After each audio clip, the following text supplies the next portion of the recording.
પૂર્ણિમા યાત્રાધામ અંબાજીમાં ભક્તોની ભારે ભીડ। ચૈત્રી સુદ પૂનમ ભરવા મોટી સંખ્યામાં શ્રદ્ધાળુઓ આવ્યા। આરતીમાં જોડાયા। હજારોની સંખ્યામાં માતાજીના ભક્તો। અંબાજી ચાચર ચોક બન્યું ભક્તિમય વાતાવરણ। મોટી સંખ્યામાં પેદલ યાત્રા કરી સંઘ સાથે પહોંચ્યા। અંબાજીમાં પદયાત્રા કરી વર્ષોની બારે પૂનમ ભરવા મોટી સંખ્યામાં આવે છે। દેશ વિદેશથી માતાજીના ભક્તો। ચૈત્રી સુદ પૂર્ણિમા યાત્રાધામ અંબાજીમાં ભક્તોની ભારે ભીડ। ચૈત્રી સુદ પૂનમ ભરવા મોટી સંખ્યામાં શ્રદ્ધાળુઓ આવ્યા। આરતીમાં જોડાયા। હજારોની સંખ્યામાં માતાજીના ભક્તો। અંબાજી ચાચર ચોક બન્યું ભક્તિમય। મોટી સંખ્યામાં પેદલ યાત્રીઓ સંઘ સાથે પહોંચ્યા હતા। અંબાજી માતાજીની પદયાત્રા જ્યારે બારે પૂનમ ભરવા મોટી સંખ્યામાં દેશ વિદેશથી માતાજીના ભક્તો આવતા હોય છે।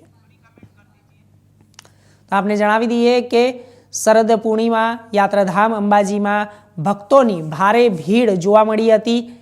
ચૈત્રી સુદ પૂર્ણિમા જ્યારે યાત્રાધામ અંબાજી ખાતે ભક્તોની ભારે ભીડ જોવા મળી હતી તે દરમિયાન માતાજીની પૂનમ ભરવા માટે શ્રદ્ધાળુઓ મોટી સંખ્યામાં ઉમટી પડ્યા હતા અને વિધિવત રીતે પૂજા અર્ચના કરીને શ્રદ્ધાળુઓએ ભક્તિનો લાવો લીધો હતો અને મા અંબાના દર્શન કર્યા હતા। આપને જણાવી દઈએ કે જ્યારે આજે ચૈત્રી સુદ પૂર્ણિમા છે, યાત્રાધામ અંબાજીમાં ભક્તોની ભારે ભીડ જોવા મળી હતી અને તે દરમિયાન માતાજીની પૂજા અર્ચના કરી દરેક શ્રદ્ધાળુ ભાવિક ભક્તોએ પોતાના મનના માંગણીઓને લઈને પણ આવ્યા હતા માતાજીના દ્વારે અને તે દરેક મનોકામના પૂર્ણ થાય તેવી તેમને પ્રાર્થનાઓ કરી હતી અને સર્વેનું કલ્યાણ થાય તેવી પણ પ્રાર્થનાઓ કરવામાં આવી હતી।